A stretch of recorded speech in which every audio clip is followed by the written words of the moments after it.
हमारे चैनल से जुड़े रहने के लिए यूट्यूब पर चांद मल्टीमीडिया सब्सक्राइब करें। ये वसीला भी महशर में काम आएगा, तो मुश्किलें उसकी सब दूर हो जाएगी, और जिसके लब पे मोहम्मद का नाम आएगा, जिसके लब पे मोहम्मद का नाम आएगा।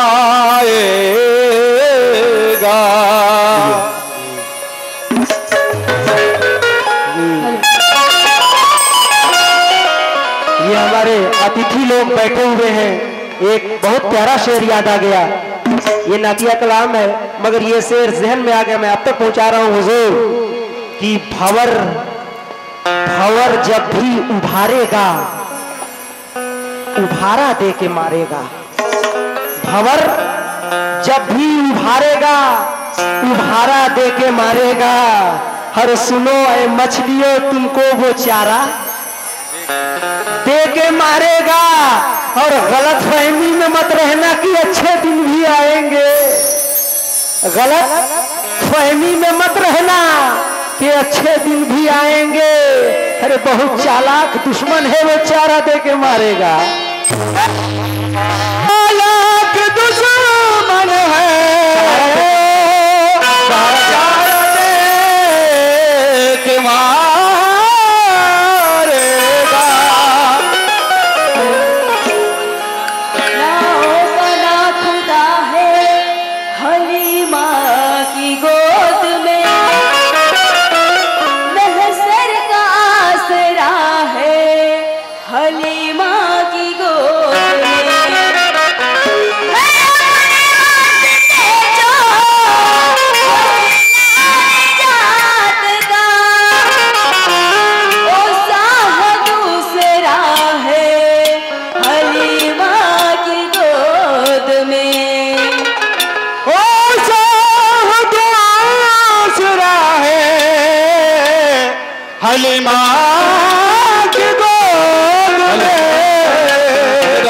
मैडम थोड़ा सा हमारे बीच अभी हमारे बड़े भैया नगर उतारी से बंसीधर नगरी से सीनियर महबूब साहिबा हैं, हमारे मंच पर उपस्थित है। उनके भी हमारे उर्स कमेटी की ओर से तहे दिल से शुक्रिया अदा करती है।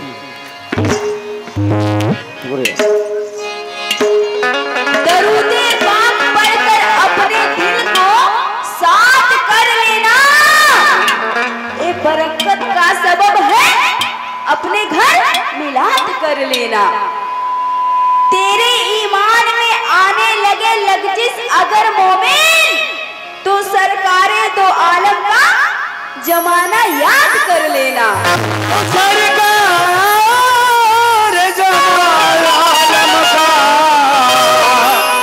जमाना याद कर लेना।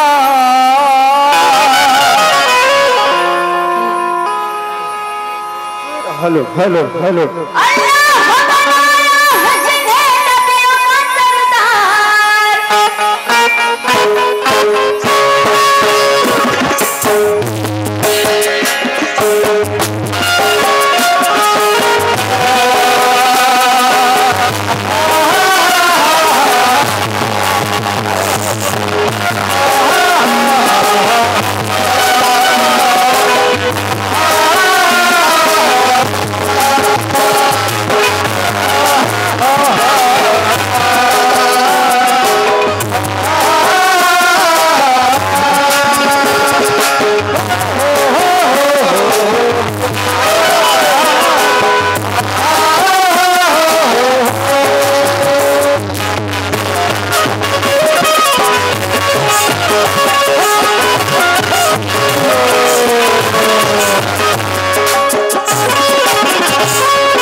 I love you.